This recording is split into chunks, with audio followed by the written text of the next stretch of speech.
Alors, maintenant que ma vidéo sur la lecture du chapitre Vie intérieure et apostolat tiré du bouquin Conversation avec Dieu a été publiée, je vais pouvoir faire une deuxième vidéo sur ce chapitre pour donner mes interprétations de certains éléments. Au tout début, quand l'auteur dit « créé par Dieu, l'homme est pour Dieu avant d'être pour l'homme », j'ai fait une comparaison avec le karma. Puisque souvenez-vous, le karma est la mise en pratique du dharma. Et si vous voulez suivre la voie divine, ben, c'est obligé. Vous n'avez pas le choix. En fait, vous êtes créé par l'univers. N'oubliez pas, nous sommes des poussières d'étoiles. Nous sommes tous issus de la même bactérie. Et la seule volonté de l'âme, c'est de progresser vers la lumière. Donc votre incarnation, quoi que vous fassiez, est destinée à ça. Bon, vous avez votre libre arbitre, hein, vous avez la possibilité de refuser. Mais le karma sera encore plus difficile, jusqu'à ce que vous compreniez que vous n'avez pas le choix finalement. Voilà. Alors, je me suis demandé ce que c'était que l'apostolat. Et en fait, j'ai compris en lisant le bouquin. Donc l'apostolat, c'est la, comment dire, la propagation,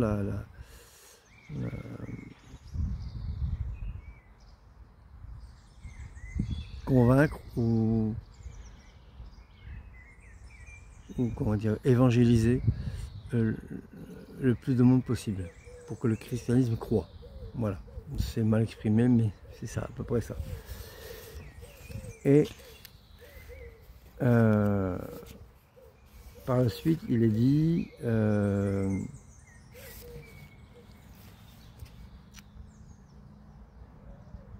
donc c'est là que j'ai compris, le but de l'apostolat, c'est de travailler à la croissance de l'Église, de faire que le peuple chrétien croisse en valeur et en nombre, en qualité et en quantité. Mais comment obtiendront ces résultats? Avant tout par les moyens surnaturels.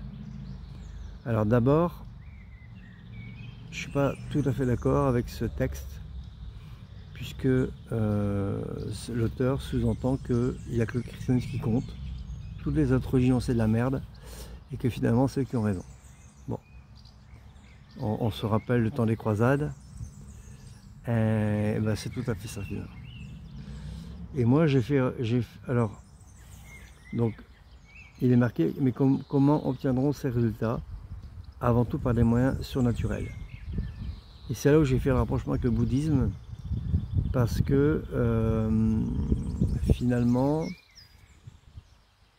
quand vous méditez,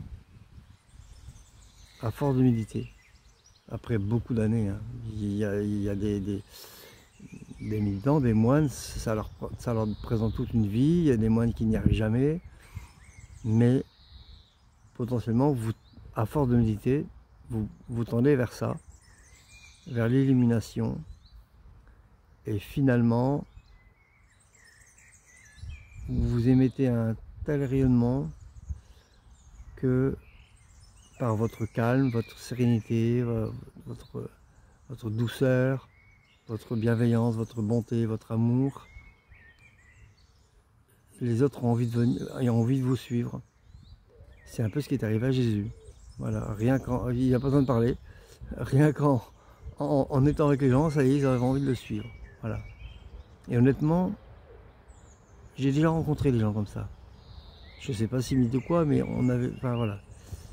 Ils respiraient la bienveillance, la bonté, c'est étrange, hein, c'est difficile d'expliquer ça avec des mots. Mais voilà. Donc, je fais une petite aparté, c'est amusant. En fait, je suis le seul à rester. Tout le monde reste une nuit, après il se barre. Moi, ça fait mon troisième jour. Enfin, mon deuxième jour plutôt, peut-être même 3. Oh non, c'est affolant. Mais ce qui est pas mal du coup, c'est que normalement les chiens doivent être tenus en laisse. Et moi la mienne, je peux la laisser puisqu'il n'y a personne qui contrôle. Et que il n'y a personne qui reste. Donc, je m'en fous. Bon, enfin bref. Donc, voilà pour ce paragraphe. Ensuite, il y avait ce paragraphe-là que je vais vous relire. Oui, c'est sur la croissance de l'apostolat et la science du monde. La croissance de l'Église est indépendante de la science du monde. Le Christ s'est fait semblable à nous en tout excepté le péché. Nous n'entendons cependant pas dire de lui qu'il ait fréquenté l'école primaire de Nazareth, ni celle de la Bourgade où il séjourna en Égypte, ni qu'il se soit occupé de la littérature de son époque. Et lorsqu'il s'occupa de la formation des messages de l'Évangile, il ne choisit pas des lettrés, des rabbins, des scribes. Il ne désira pour son apostolat ni collège d'humanité, ni institut de philosophie, mais il débuta immédiatement par un cours de théologie de 3 années, enseignant ce qu'il faut croire et ce qu'il faut faire pour arriver au ciel. Et finalement, c'est un peu comme nous.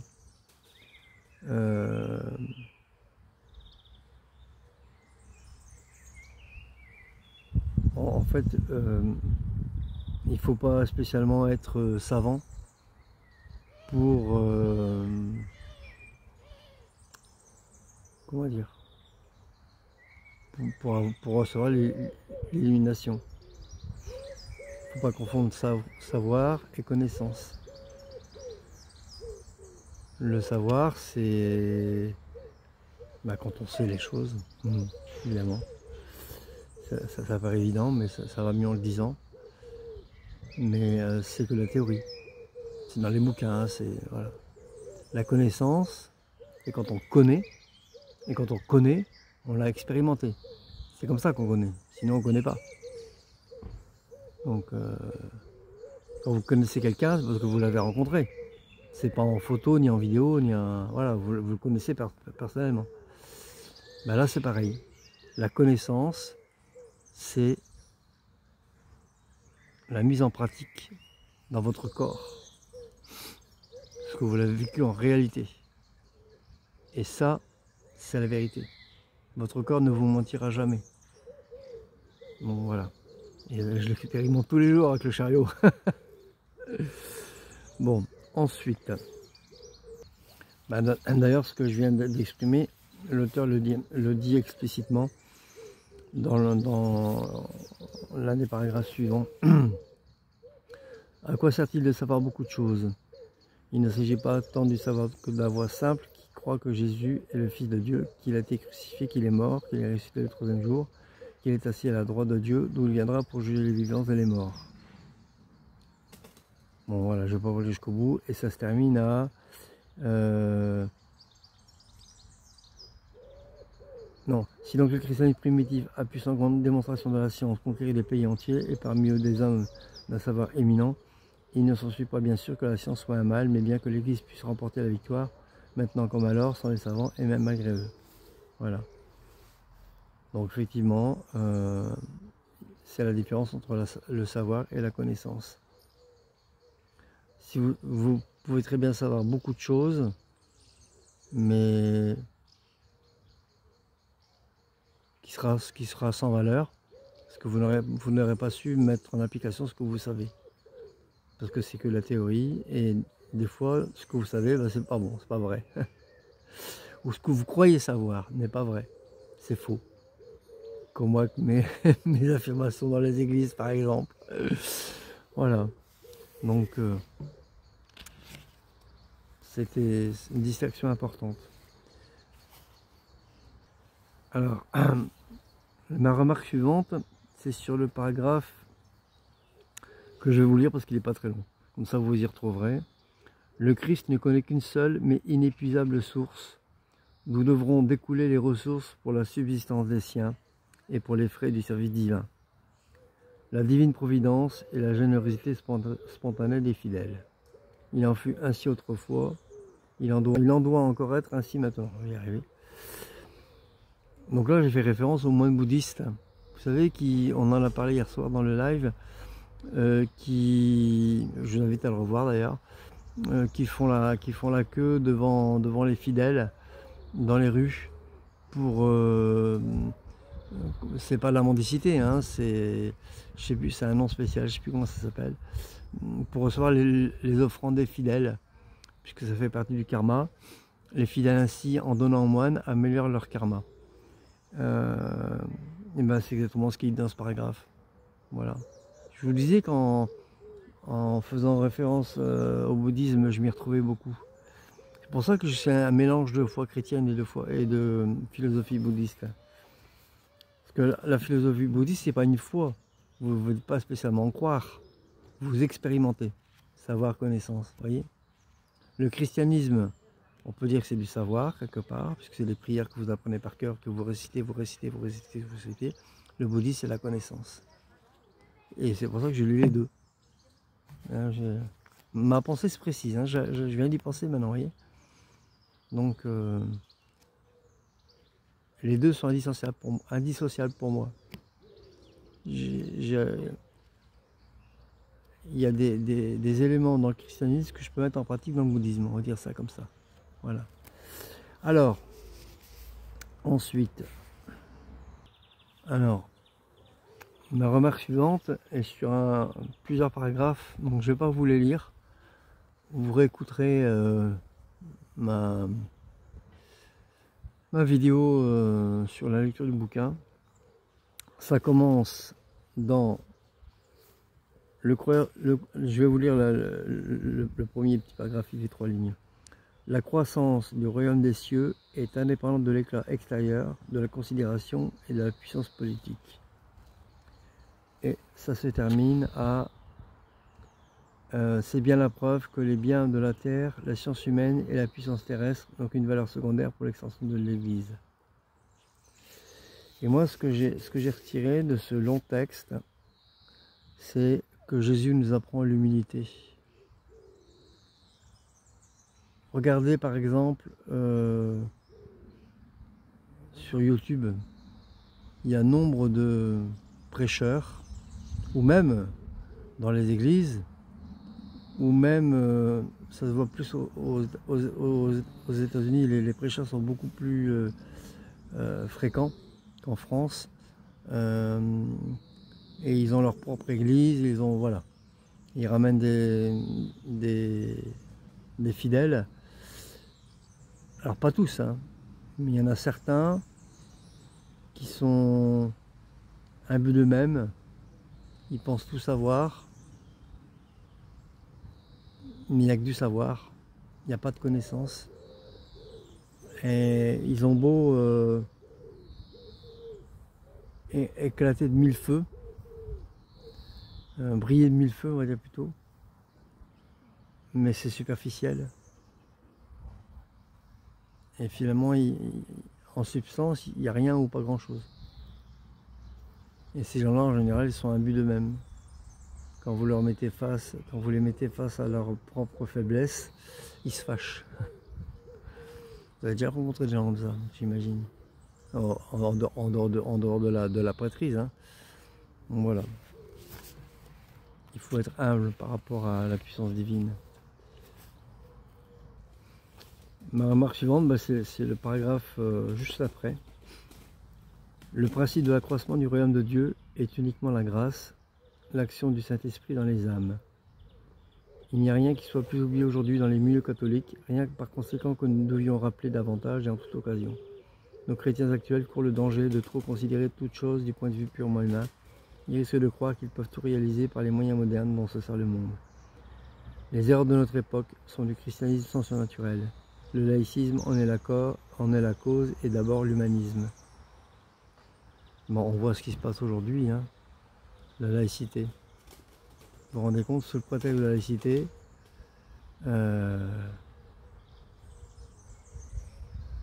il y a du rejet, il y a du racisme, et c'est bien alimenté par nos politiques d'aujourd'hui. Hein.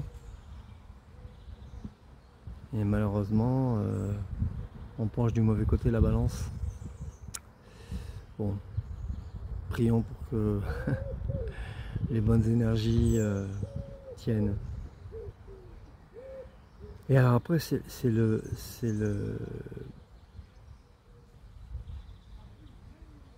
un message d'espoir finalement. Donc je vais vous lire entièrement, ce qui fait 4 lignes, pas beaucoup. Donc j'ai mis quand je mets non vous voyez pas, mais quand je mets un point d'exclamation sur le bouquin, j'écris ce bouquin carrément. Quand je mets un point d'exclamation sur le bouquin, ça veut dire que je suis tout à fait d'accord. Mais les tristes expériences que nous faisons chaque jour dans l'emploi de forces colossales nous prouvent que l'homme, avec tout son génie, ne peut contrefaire la vie. C'est tellement vrai. Il y aura beau se passer 10 000 choses que l'homme aura, sur lesquelles l'homme sera intervenu, la vie sera toujours là. La vie trouve toujours un chemin, comme dirait dans le film Jurassic Park. La vie trouve toujours un chemin. L'humain sera peut-être plus là, mais peu importe. La vie trouve toujours un chemin. Alors nous courons à notre catastrophe, mais le jour où l'humanité disparaîtra, la Terre ne versera pas une larme, hein, continuera à vivre. Heureusement d'ailleurs. Alors ensuite, un peu plus loin, l'auteur dit: si nous voulons que la parabole du grain de sénévé se réalise encore de nos jours, nous devons recourir davantage aux moyens surnaturels, la sainte messe, les sacrements et la prière. Sans cela, toutes nos œuvres catholiques, quelque beaux noms qu'on leur donne, ne seront qu'un bruit de cymbales. Donc, vous voyez, prière, prière, prière, sacrement, prière, là. Bon. Et moi, je fais référence à la méditation. Méditer, méditer, méditer. Il n'y a pas de prière là-dedans, hein. C'est le silence total. Méditer, méditer, méditer. D'ailleurs, je vais vous dire, c'est une aparté, parce que l'idée me vient maintenant. À force de méditer, le vide se fait. En fait, vous sentez un grand vide en vous et ça fait très peur. En tout cas, c'est le témoignage que j'ai reçu de plusieurs moines qui ont fait une expérience d'illumination. Au tout début, ça fait très très peur parce que c'est le vide total. Total, il n'y a rien. Il n'y a plus de pensée, il n'y a plus rien. Et vous tombez dans un gouffre carrément. Ça fait très très peur, parfois. Mais comme la nature a horreur du vide, le vide se remplit du grand tout. Et c'est là que vous recevez l'illumination. En fait, le vide dure quelques secondes et juste après, l'ego se dilue. Et là, c'est l'illumination. Je ne peux pas vous la décrire, je ne l'ai pas vécu. Mais voilà, il paraît que c'est du pur bonheur.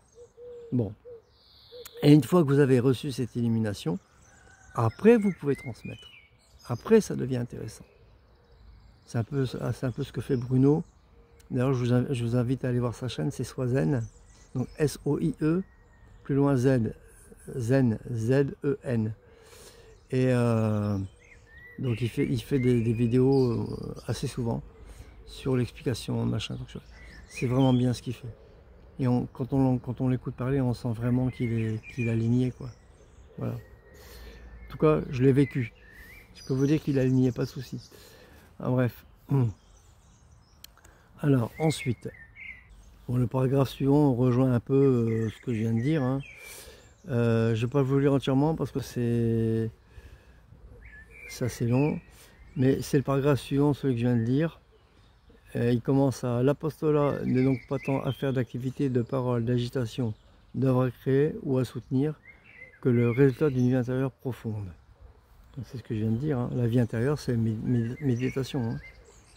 Et la fin, c'est: pour obtenir un but surnaturel, il faut avant tout employer des moyens du même ordre, c'est-à-dire surnaturels. Donc, je vous invite à réécouter le paragraphe. Et en fait, j'ai mis: la méditation amène à la dissolution de l'ego, qui amène elle-même à la transmission. C'est ce que je vous ai dit juste avant. Voilà. Donc là, c'est 2 phrases très courtes avec lesquelles je suis entièrement d'accord. La vie ne vient pas des mains, elle ne vient pas des hommes, elle ne dépend pas de l'activité humaine et du monde, elle vient de l'intérieur et non de l'extérieur. Ça veut dire quoi? Ça veut dire que la vie vient de vous-même, de l'intérieur de vous-même, je veux dire. Après avoir médité, après avoir connu ce grand vide, après avoir reçu l'illumination, la vie, elle est là, dans ce grand vide, dans le grand tout. En fait, une fois que vous avez reçu l'illumination, vous ressentez en vous, au plus profond de vous-même que vous faites partie de ce grand tout dont je vous parle sans arrêt, du non manifesté. Vous êtes dedans et vous en avez conscience, mais au plus profond de vous-même. Et c'est ça quand il dit la vie, elle vient de l'intérieur. C'est ça. Et la deuxième phrase, c'est le silence passe donc avant la parole, la pureté d'intention avant le succès, la générosité de l'amour avant l'action. C'est tellement vrai. Là, il n'y a pas de commentaire à faire. C'est simple, c'est limpide. Le silence passe donc avant la parole. Arrête de parler, tu me diras. Le silence passe donc avant la parole. Les gens qui sont illuminés, enfin, qui respirent la bonté, là, ils n'ont pas besoin de parler, ça se sent. Ça, voilà. La pureté d'intention avant le succès. N'oubliez pas, l'intention vaut l'action. Et la générosité de l'amour avant l'action. Ça c'est... Si vous aimez votre prochain, quel qu'il soit, dans quelques circonstances qu'il soit, ça peut être une action bénéfique. Bon, on peut vous tromper éventuellement, mais la plupart du temps, c'est bien, quoi. Bah, d'ailleurs, il le dit juste après, hein. Le nœud qui nous attache à Dieu, n'est-ce pas l'amour de nos frères? Le nœud qui nous attache à Dieu, n'est-ce pas l'amour de nos frères? Donc, comme je l'ai dit au début, hein, on peut remplacer Dieu par l'univers, par le grand tout, par... voilà. Moi, je dis la vie, comme ça c'est plus facile. Le nœud qui nous attache à la vie, n'est-ce pas l'amour de nos frères? Voilà. Donc, mais comment nous y prendre? C'est ça qui est important. Comment nous y prendre pour amener l'autre à nous suivre finalement, à suivre notre exemple? Ben, je l'ai dit. Tout d'abord par l'apostolat du bon exemple.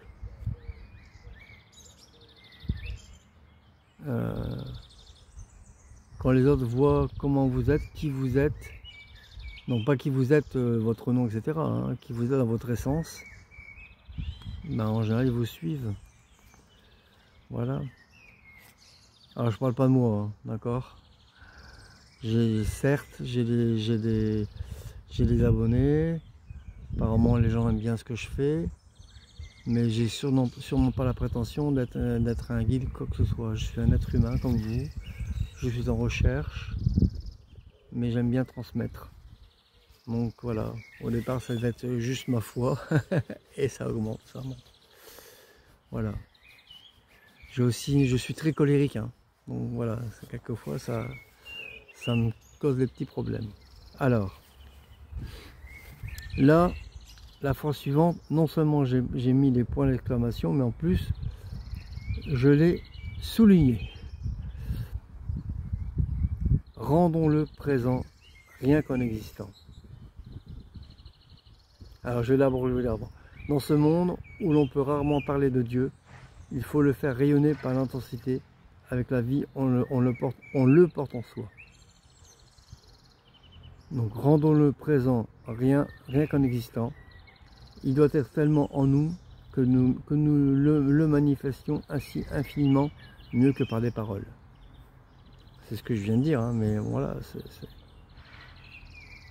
Vous transpirez la vie, vous transpirez le bonheur, vous transpirez le bien-être, vous transpirez l'amour.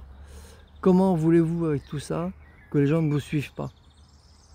Vous êtes tellement empli de bonté que les gens vous suivent, c'est obligé. Voilà.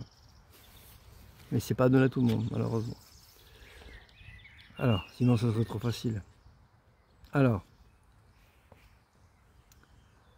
Donc je vous parlais de silence tout à l'heure, au paragraphe suivant.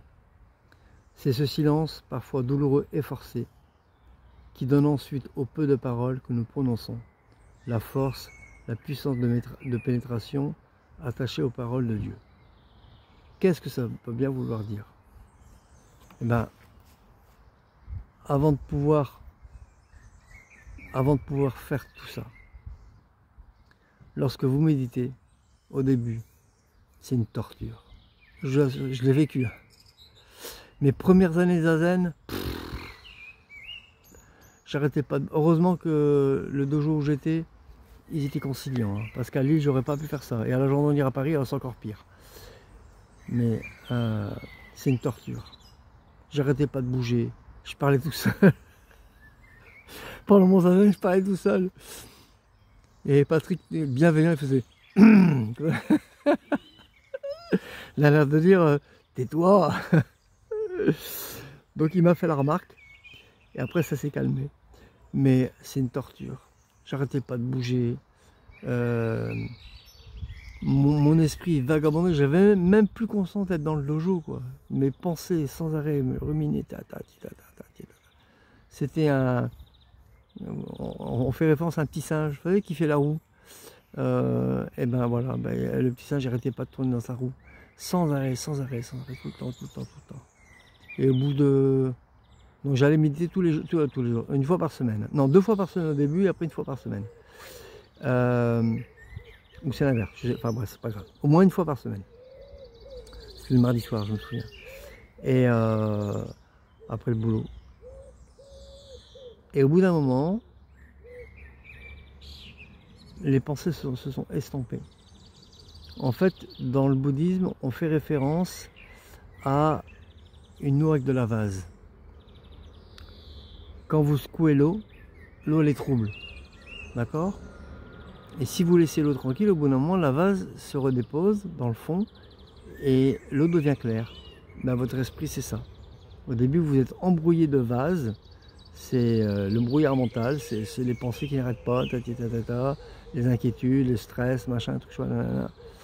Et au bout d'un moment, la vase se dépose et votre esprit est plus tranquille. C'est pour ça que t'es dit, je pense à toi, médite. C'est un vrai bonheur. Toutes les fois où je l'ai fait, c'est un vrai bonheur. Voilà. Alors, à vous de trouver votre forme de méditation. Hein. Moi, c'est, je fais une aparté, mais moi, c'est tout con. Hein. J'ai trouvé sur YouTube une vidéo. Alors, c'est que du son, mais c'est le Aum. Hein, donc, c'est le bruit, c'est le premier son de l'univers d'après les Indiens. C'est l'Aum qui est chanté par des moines ou un moine, j'en sais rien, en répétant tout le temps. On n'entend que ça. Et moi, ça m'apaise. Ça me permet de me concentrer. Mais ce ne sera peut-être pas ça pour vous, hein, c'est à vous de choisir. Bon, alors, ensuite, ce paragraphe-là, il m'a fait rire. Un jaloux disait des discours de Démosthène qu'il sentait l'huile parce que leur préparation lui demandait un travail de jour et de nuit. Que de fois nos prédications, nos conseils ne portent pas parce qu'ils n'ont pas été préparés à genoux devant le tabernacle, dans la prière et le silence. Moi j'ai fait référence aux affirmations que je donnais dans les églises sans vérification.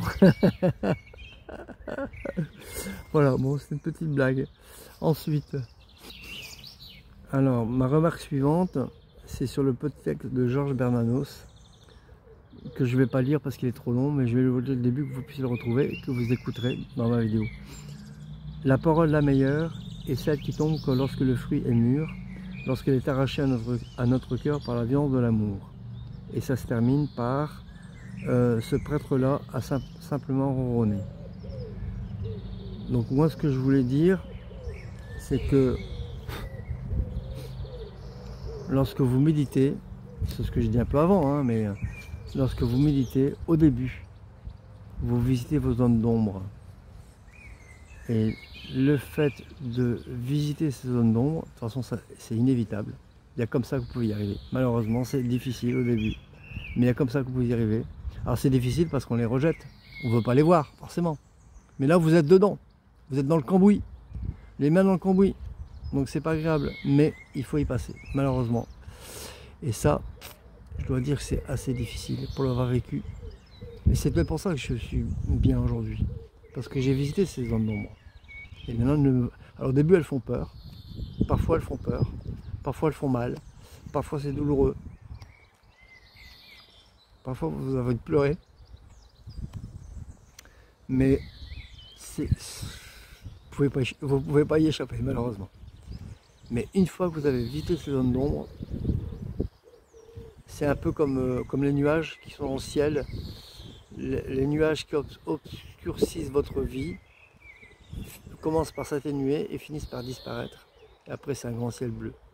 Et le soleil brille. Un peu comme aujourd'hui. Voilà. Et c'est ce qui vous conduit à la lumière. Voilà. Bon, j'espère que j'ai été clair. Alors l'auteur, mais aussi, il y a aussi l'apostolat de la prière. Donc je ne vais pas vous dire jusqu'au bout, hein, je vais lire le début et la fin, et vous irez les chercher. S'agenouiller, joindre les mains, prier, c'est travailler surnaturellement.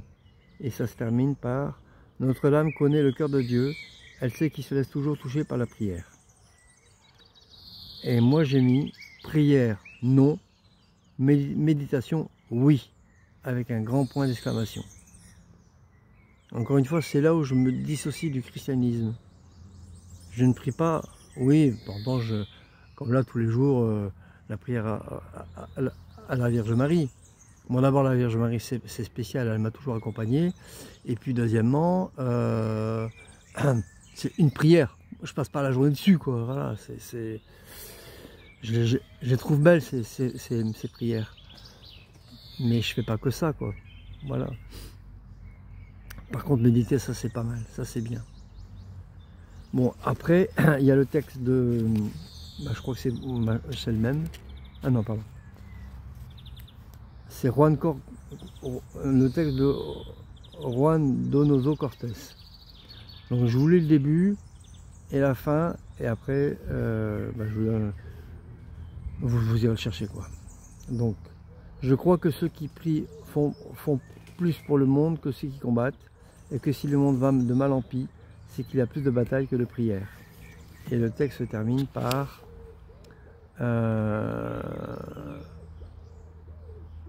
ce jour et cette heure serait le dernier jour et la dernière heure de l'univers. Donc la prière, toujours pareil, méditation, méditation, méditation. Après, rien que vous empêche, c'est vrai que dans ce paragraphe-là, si vous priez, ça ne va pas faire de tort, au contraire, ça va faire du bien. Mais si vous voulez vraiment prier, méditez d'abord. Et quand vous avez assez médité, priez. Plutôt que l'inverse. Voilà. Pour moi, la méditation est bien plus importante que la prière. Après, dans le paragraphe suivant, c'est pareil. Il met... oui, c'est dans le discours sur l'unité de l'Église, qui commence par souvent les lumières de ceux qui enseignent viennent des prières de ceux qui écoutent. Et qui se termine par « C'est vous dont je demande les prières, en reconnaissance des dons de Dieu, dont le sceau est en vous, priez sans relâche pour l'Église. » Donc moi je dirais méditer pour la vie. Voilà, pour l'avènement. Oui, c'est ça, c'est l'avènement que je cherchais, au lieu de l'apostolat. Prier méditer pour l'avènement de la vie. Voilà. En reconnaissance des dons de l'univers. Et là, vous avez fait le rapprochement. Alors,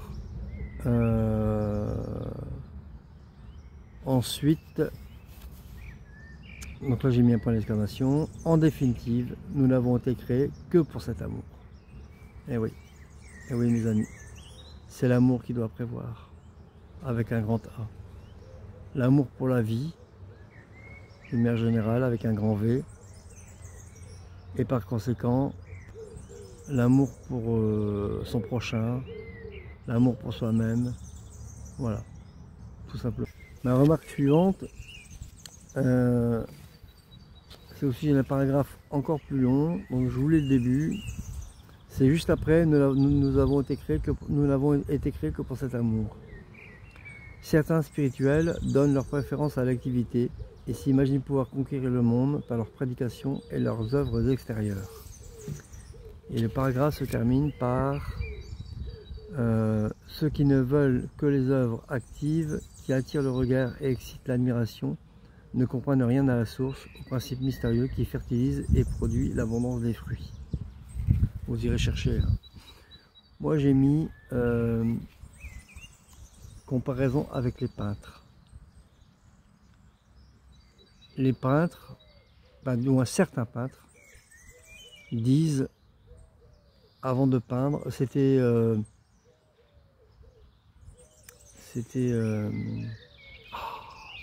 celui avec son oreille coupée là. Enfin, vous voyez qui je veux dire.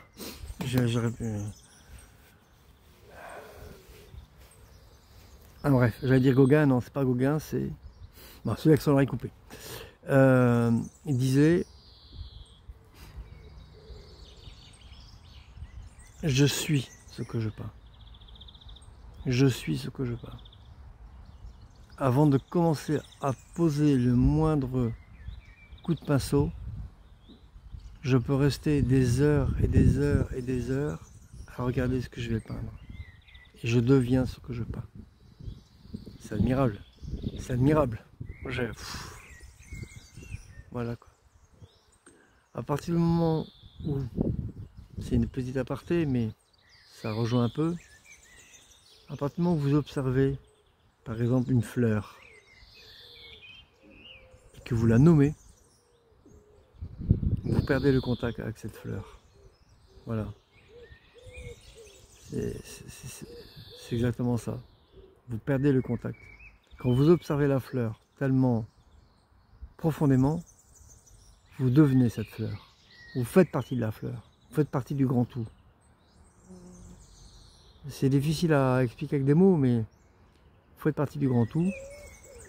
Et en nommant la fleur, vous perdez ce contact. Voilà. Vous la limitez dans son essence. À force de mettre une étiquette sur quelqu'un, on l'empêche d'évoluer. C'est pareil. Alors, ma petite remarque suivante, c'est sur la vie de Jésus. D'ailleurs, nous avons ici, mieux que tous les témoignages humains, la vie même de notre Seigneur. Pendant 3 ans, d'après des exégètes, pendant près de 2 ans, il a agi publiquement, il a prêché l'évangile, il a fait des miracles, il a travaillé à établir son royaume, il a combattu et souffert, mais cette vie publique était l'aboutissement, la floraison de 30 ans de silence et de solitude. Comme Bouddha, finalement. Bouddha, c'est pareil. Il est resté à méditer des années. Et puis au bout d'un moment, quand il a eu l'illumination, il est parti pour... voilà. Et là, il a créé ses propres disciples. Comme Jésus, pareil. Là, quand j'ai lu ce paragraphe, j'ai pensé, je crois que c'est Marie-Noël qui disait je prie que quand j'ai besoin, c'était toi Marie-Noël qui disait je prie que quand j'ai besoin d'aide, sinon j'y pense pas. Je crois que c'était toi. Et en fait, donc c'est le paragraphe qui commande, donc il est assez long, hein, donc je vais pas vous le lire, vous irez chercher. Souvent la maladie, les circonstances nous empêchent d'exercer une influence bienfaisante autour de nous. L'action directe nous est interdite et la tentation vient de nous croire inutiles. Et ça se termine par eh bien, les douleurs des malades et de tous ceux qui souffrent sont un océan vaste et amer, mais leurs lames, leurs actes de patience, de résignation, portés par la prière, sont les vapeurs mystérieuses qui s'élèvent vers le trône de Dieu et se convertissent en pluie bienfaisante qui féconde les champs de l'apostolat. Et moi, j'avais pensé à l'œuvre du petit colibri, vous savez, je fais ma part. À votre niveau, même si vous êtes souffrant, même si vous avez des malheurs dans votre vie, même si vous avez des problèmes, même si vous croyez ne pas vous en sortir, que vous êtes désespéré, que vous êtes au fond du gouffre, il y a cette petite étincelle divine Et si vous pensez aller la chercher, le peu qui en sortira sera bénéfique. Vous comprenez ce que je veux dire? Et que en méditant, d'ailleurs, c'est quand vous êtes au fond du gouffre que la méditation fait le plus d'effet. Honnêtement, hein. De toute façon, ça peut pas les pire. Donc voilà.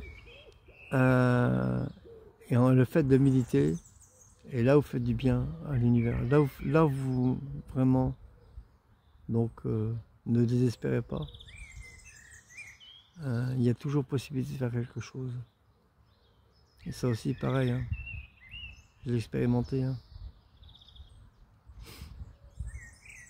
Le fond du gouffre, je l'ai connu. Hein. Donc voilà. Alors je ne suis pas SDF, hein, c'était pas au niveau matériel, c'était au niveau psychique, au niveau mental. Le fond du gouffre, je l'ai connu. J'ai connu l'horreur. Donc on peut s'en sortir, la preuve. Mais il faut le vouloir. C'est ça, il faut le vouloir. Et accrochez-vous. Il y a toujours de l'espoir. Alors, ensuite, nous sommes les membres d'un seul corps. C'est le grand tout. Nous sommes tous dans le grand tout. Nous faisons partie du grand tout. Nous sommes le grand tout. La moindre de nos cellules, de nos atomes, de nos particules, font partie du grand tout. Nous sommes composés de lumière, uniquement de lumière. Ultra condensée, mais c'est la lumière quand même. Alors, ce que j'ai mis primordial, donc c'est très important. Donc,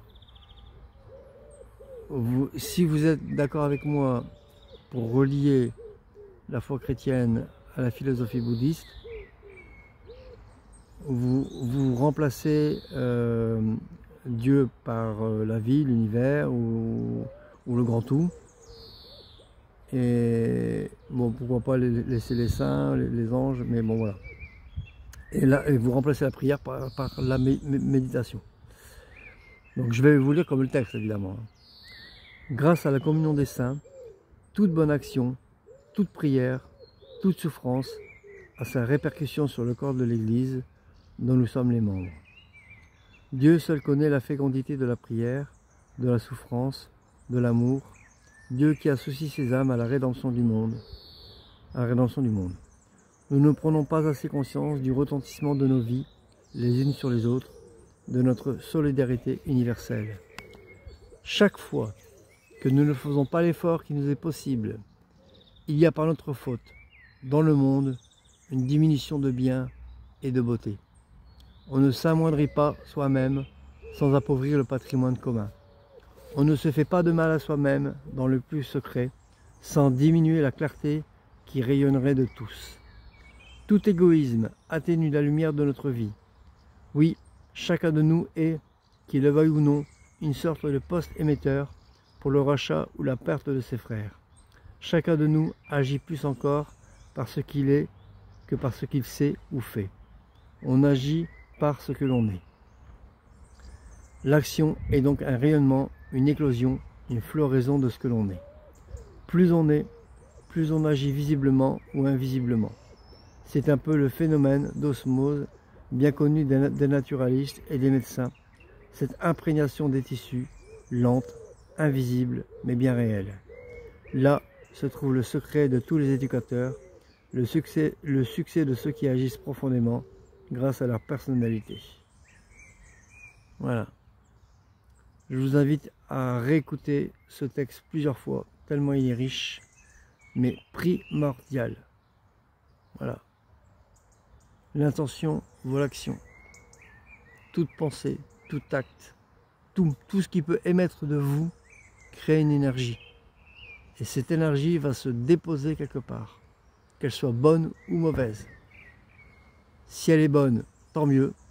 Ça va participer à l'amélioration de l'univers, du grand tout, du non manifesté.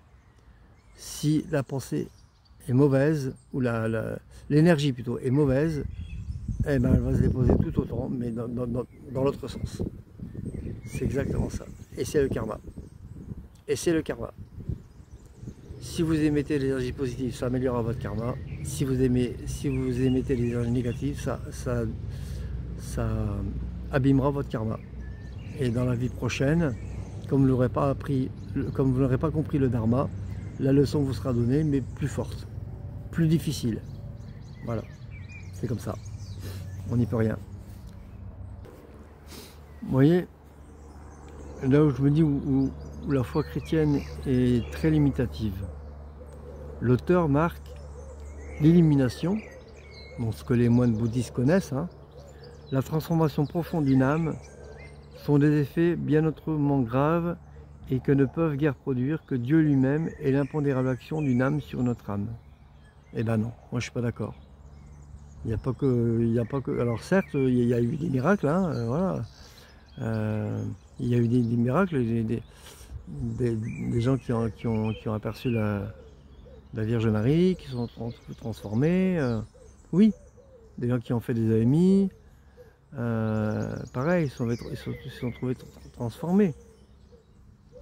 Mais c'est très rare. La méditation a fait bien plus d'illuminés que Dieu lui-même. Donc là-dessus, je ne suis pas d'accord. Alors, ensuite il marque, cette dernière action peut certes prendre comme intermédiaire la parole, le regard de l'écriture, mais elle peut aussi s'en passer, et elle en devient d'autant plus efficace. Donc moi j'ai mis, l'illumination est indescriptible avec des mots, elle est bien au-delà des mots. C'est ce que Bruno, mon maître de Qigong, m'avait expliqué, c'est que quand il dit je peux pas décrire, je peux te dire ce que j'ai senti, mais je peux pas, c'est indescriptible avec des mots. Qui se passe réellement. Et les gens qui font des amis disent la même chose. Hein. C'est difficile de l'écrire avec des mots. Donc voilà. Après, une phrase avec laquelle je suis d'accord, on peut comparer cette opération à l'émission des ondes et des vibrations éthérées. C'est exactement ça, hein, puisque je vous dis, quand il y a une pensée qui, voilà, imagine la petite bulle de savon, et voilà. Et ben, les vibrations éthérées, c'est ça. C'est cette bulle de savon. L'émission des ondes. L'émission des ondes, les vibrations éthérées, c'est cette bulle de savon. Ensuite, donc le paragraphe suivant, il est assez long, donc je vous laisse aller le chercher. Donc c'est juste après cette phrase que je viens de lire, hein, on peut comparer cette opération à l'émission des ondes et les vibrations éthérées. Saint Paul affirme que nous chrétiens devons être la bonne odeur du Christ en tout lieu. Et le paragraphe se termine par « Lorsqu'on est possédé par Dieu, on le communique nécessairement ». Donc moi je vais penser aux égrégores. J'ai quand même vous dire une petite phrase. Chacun de nous est un médium qui met en quelque façon ceux qui l'entourent en communication avec le principe bon ou mauvais qu'il habite. Donc j'ai pensé bien sûr aux égrégores. C'est exactement ça. Quand vous émettez une énergie, elle se fixe quelque part et elle peut se fixer sur quelqu'un et peut le changer. Voilà. Encore une fois, mais c'est difficilement expliqué avec des mots, hein, donc voilà, je vous décris un petit peu comme ça, mais on arrive à la fin. Le paragraphe suivant avec lequel je suis entièrement d'accord, donc du coup je vais vous le lire. Corrompre donc ou sanctifier nos proches par la seule émanation mystérieuse qui s'échappe, même à notre insu, de nos vices et de nos vertus, telle est la redoutable alternative où nous sommes placés, telle est notre grande responsabilité. Ça aussi c'est important. Choisis ton camp, camarade. Tu veux faire le bien ou tu veux faire le mal? Tu as le choix. Ton libre arbitre. Toujours. Donc voilà. Et tu peux y arriver. Hein. Les deux sont valables. Hein. Et tu peux arriver tout autant. Tu peux faire autant de mal qu'autant de bien. C'est toi qui choisis. Ou quelquefois c'est à ton insu. Ton inconscient. C'est vrai que quand on a beaucoup de rancœur, quand on a beaucoup quand on en veut vraiment à quelqu'un, on ne se rend pas compte. J'ai été rancunier quand j'étais gosse. Hein. Et la vengeance est un plat qui se mange froid. Combien de fois j'ai entendu cette phrase? C'est catastrophique. C'est délétère pour soi-même, c'est délétère pour les autres. c'est contre la vie elle-même. La vengeance est un plat qui se mange froid. Vous vous rendez compte? Il y a des gens qui attendent des années, qui ruminent, qui attendent des années, et qui ruminent, et qui ruminent, et qui ruminent pour se venger. Quelquefois, ça peut attendre 10 ans. Et ils savourent le moment, ils imaginent le moment où ils vont venger, et ils imaginent la douleur de l'autre. Ah, tu m'as fait ça, là, tu vas voir, œil pour œil, dent pour dent. Vous vous rendez compte là, mais cette personne, sans le savoir, mais se détruit elle-même. Parce qu'il faut savoir une chose, c'est que, bon, ça c'est de la médecine chinoise. Hein. Et bon, maintenant les naturopathes et les médecins acupuncteurs l'ont pris à leur compte. Mais le foie est symbolisé par la colère. C'est-à-dire que la colère est traitée par le foie. Donc si vous avez beaucoup de colère en vous, aussi bien envers vous-même qu'envers les autres, donc la rancune, la vengeance, on va refaire le truc. La vengeance, c'est le summum, on va dire, surtout quand elle est réalisée.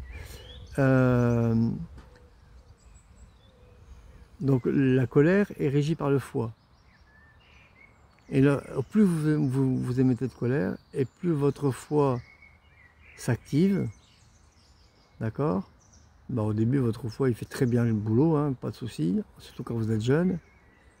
Mais en vieillissant, ben, votre foie, il s'abîme. Comme si vous mangiez des cochonneries, que vous buviez, que vous faisiez une cuite, et pareil. Et après, ça vous crée des maux de tête, des maladies, machin, tout chouette. Et vous ne faites pas forcément le rapprochement. Et ben c'est ça. En partie, hein, il n'y a pas que ça. Hein. Il y a 5 piliers de vie. Hein. Ça, il faut reprendre les vidéos de Tchirkatas Novas. Donc le stress, donc la colère, c'est du stress. Hein. Le stress est les 5 piliers de vie. Et l'un des 5. Donc quand vous créez de la colère, votre foie en prend un coup et votre santé en prend un coup. Donc je ne sais plus pourquoi je disais ça. Oui. Donc voilà, choisis ton camp. Choisis la vie. Moi je dirais choisis la vie. Voilà. Alors, ensuite, paragraphe suivant que je vais vous lire parce que je suis entièrement d'accord. Vous voulez faire du bien, beaucoup de bien, énormément de bien. Pour cela, il faut être vous-même très bon, avoir beaucoup de cœur, beaucoup d'âme, une âme inépuisable à donner. Et si vous avez tout cet amour en vous, bah, la colère a complètement disparu. Hein. Il n'y a plus de colère, il n'y a plus rien. Voilà. Moi j'ai encore un peu de colère envers moi-même. C'est pas la colère, c'est de l'agacement, de la râlerie. C'est une fois que l'événement est passé, voilà, j'ai oublié quoi. Enfin voilà, c'est quand mon chat est mal réglé, quand j'ai mal à l'épaule, quand il pleut, voilà. Je râle beaucoup, mais ça disparaît aussi vite que c'est venu, quoi. Voilà. Ça, je ne rumine pas, voilà, c'est la rumination le pire. Alors, après, paragraphe attendez, qu'est-ce qui reste? Ah bah, c'est bientôt fini, je peux vous le lire entièrement. Donc là, c'est un paragraphe avec lequel je suis entièrement d'accord. Avant qu'il ait ouvert la bouche, l'homme vraiment bon a déjà rendu son frère meilleur. Il l'a peut-être guéri de son mal. Inversement, l'homme dans la cupidité, l'impureté, la fausseté ne se sont pas encore traduits en actes extérieurs et déjà pour son milieu un danger vivant. Vous vous rendez compte? Avant même d'avoir ouvert la bouche, il fait déjà du mal. Il aura beau parler dans un sens tout opposé et prêcher la vertu, il ne convaincra et il ne touchera personne. Il blessera souvent et irritera les âmes. J'ai pensé par exemple aux manipulateurs, les manipulateurs pervers. J'espère pour vous que vous n'en avez jamais rencontré, parce que moi j'en ai déjà rencontré, c'est terrible, terrible. Vous vous laissez imbriguer, c'est dingue, et quand il vous a pris dans sa toile, après c'est difficile de s'en défaire. Donc ne vous faites pas avoir, mes amis. Il vous montre le beau côté, mais son fond est malsain. Alors, Pourvu donc qu'un homme soit bon, il importe peu qu'il occupe telle ou telle situation, qu'il parle ou qu'il se taise, que son âme transparaisse, et c'est assez. Or, ceci se peut en toutes les circonstances de la vie. Les anciens disaient déjà que la vraie grandeur de l'homme est indépendante de la matière, du monde et du temps. Alors, le suivant c'est que c'est consolant, notre âme étant son rayonnement bien au-delà de notre sphère consciente. Partout où un homme bon, pur, soumis à Dieu, vit, prie, souffre et meurt, il y a un foyer de chaleur divine, et qui peut suivre à travers l'espace le cheminement subtil des effluves de la flamme. On les sent, cela suffit. Comme on les sentirait, comme on en serait vivifié partout si de pareils hommes se multipliaient dans le monde. Et ben voilà, j'ai fini. Bon, j'espère que cette interprétation vous aura plu. On pourra en discuter lors d'un live, si vous voulez. Si vous aimez encore avoir des explications, je pense que ça peut être bien, parce que là, ce texte est vraiment très riche, à tel point que peut-être que ça l'est pas, j'en sais rien, on verra bien. Bon, en tout cas, voilà, c'est fini. Je vous dis à bientôt. Salut. Ah oui, petite précision quand même, mon compte Tipeee est toujours actif. Donc je le mettrai en lien dans la description. Si vous pouviez m'aider, ce serait bien gentil. Voilà, ce serait bien, parce que c'est compliqué. Ah ben il ne reste plus que 4 camping-cars. Même les campeurs sont partis. Je suis le seul à rester, trop marrant.